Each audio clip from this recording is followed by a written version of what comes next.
அன்பார்ந்த குழந்தைகளே, நான் தான் உங்கள் லலிதா பாட்டி பேசுகிறேன். நரசிம்மர் தூணிலிருந்து வெளியில் வந்து இரண்யகசிபை வதம் செஞ்ச கதை நம்ம எல்லாருக்குமே தெரியும். அதனால் வேலூர் மாவட்டம் சோளிங்கர் யோக நரசிம்மர் கோவில் சிறப்புகளையும் அவரை வேண்டினா நமக்கு என்ன பலன் கிடைக்குங்கிறத பற்றி தான் இப்போ சொல்ல போகிறேன். முன்னால் இந்த இடத்துக்கு சோழசிம்மபுரம்னு இருந்தது. சோளிங்கர் பெரிய மலை, 750 அடி, 1300 படிக்கட்டுகளை ஏறி போனால் தான் நம்மளால் நரசிம்மரை பார்க்க முடியும்.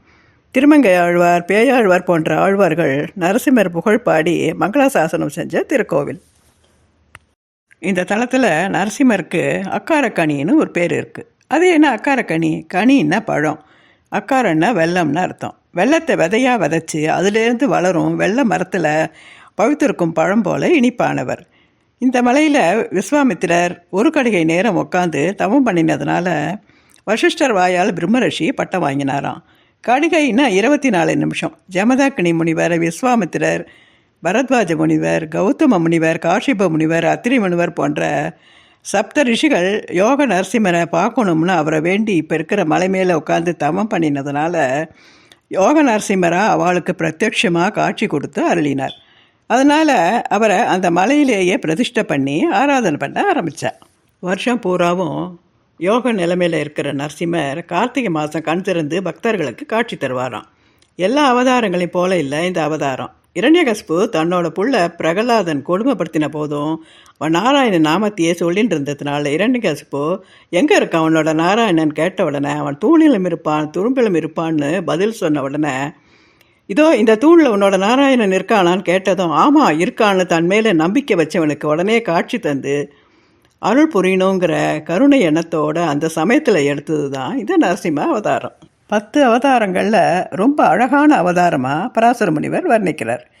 ஏன்னா முதல் 3 அவதாரமாக மச்ச, கூர்ம, வராக உயிரினங்களோட அவதாரமாகவும், மற்ற அவதாரங்கள் வாமனர், ராமர், பரசுராமர், கிருஷ்ணர், பலராமன், கல்கின்னு மனுஷ ரூபத்தில் அவதாரம் எடுத்த விஷ்ணு ஒரு நிமிஷத்தில் தன்னோட பக்தனுக்காக நரசிம்ம அவதாரம் எடுத்து பிரகலாதனை காப்பாற்றி இரண்யகசிபை வதம் செய்ய சிங்கத்தலையும் மனுஷ உடம்பும் மாறுபட்ட ஒரு அவதாரமான அழகிய சிங்கரா காட்சி தராருன்னு சொல்கிறார்.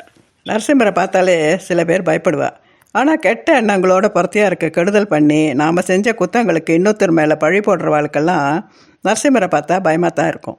மற்றபடி நேர்மையானவர்களுக்கெல்லாம் ரொம்ப சாந்தமானவர். நாம் கேட்குறத நாளைக்குன்னு ஒத்தி போடாமல் அந்த நிமிஷமே நமக்கு கொடுக்கக்கூடியவர். நரசிம்ம ஜெயந்தி உற்சவம் வருஷந்தோறும் ரொம்ப சிறப்பாக இருக்கும். நரசிம்மருக்கு ரொம்ப பிடிச்சது பானகமும் தயிர் சாதமும் தான். அதனால் வேறு எதுவும் பிடிக்காதுங்கிறது இல்லை. கலந்த சாதம், சக்கரை பொங்கல் எல்லாம் கூட பிடிக்கும். இப்போ சோளிங்கர் மலைக்கு சிரமம் இல்லாமல் போகிறதுக்கு ரோப்கார் வசதி வந்துடுத்து. அதனால் 5 நிமிஷத்தில் மலையேறி நரசிம்மரை தரிசனம் பண்ணலாம். இந்த கோவிலில் வானரங்கள் அட்டகாசம் அதிகம். கையில் எடுத்துகிட்டு போகிற அர்ச்சனை சாமான்களை அதுகளுக்கு தெரியாமல் ஒரு துணிப்பையில் போட்டு எடுத்துகிட்டு போங்க. அந்த வானரங்களுக்கு வாழைப்பழம் வாங்கி கொடுக்குறவாளும் இருக்கா. நாம் பழம் கொடுத்தாலும் நம்ம கையில் இருக்கிறத பிடிங்கிட்டு போயிடும். அந்த வானரங்கள் நம்ம பக்கம் வராமல் தடுக்க மலையடி வாரத்திலேயே குச்சி ஒன்று தரா. அது வாங்கிட்டு பல பக்தர்கள் பயம் இல்லாமல் போகிறா. இந்த நரசிம்ம மலைக்கு பக்கத்திலேயே 1/2 கிலோமீட்டர் தூரத்தில் ஆஞ்சநேயருக்கு ஒரு மலை இருக்குது. 350 அடி உயரம், 400 படிகள் கொண்ட மலை உச்சியில் யோகா ஆஞ்சநேயர் அருள் பாலிக்கிறார்.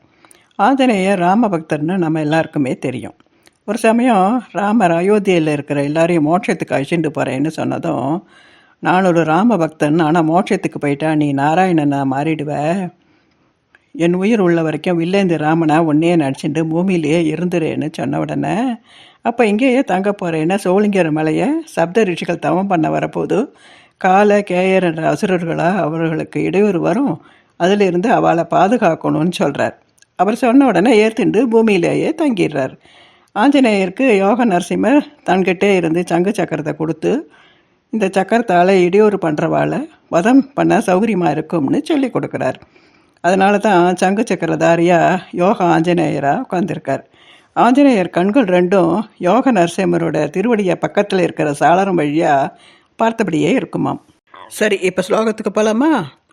உக்ரம் வீரம் மகாவிஷ்ணும் ஜுவலந்தம் சர்வதோ முகம் நரசிம்மம் பீஷ்ணம் பத்ரம் மிருத்யோர் மிருத்யும் நமாம்யகம். உக்கிரமும் வீரமும் கொண்ட எங்கும் நிறைந்த மகாவிஷ்ணுவின் அவதாரமான நரசிம்மரே உன்னை வணங்குகிறேன்னு இதுக்கு அர்த்தம். இந்த ஸ்லோகத்தை தினம் சொல்லிட்டு வாங்கோ. நரசிம்மர் உங்களுக்கு நல்ல பலத்தையும் தைரியத்தையும் தருவார். இந்த ஆடியோவை பார்க்குறவா எல்லாரும் சப்ஸ்கிரைப் பண்ணுங்கோ. உங்கள் ஃப்ரெண்ட்ஸ் ரிலேஷன்ஸுக்கெல்லாம் ஷேர் பண்ணி அவளையும் சப்ஸ்கிரைப் பண்ண சொல்லுங்கோ. கமெண்ட்ஸ் பண்ணுங்கோ. அடுத்த ஆடியோவில் பார்க்கலாம். பாய்.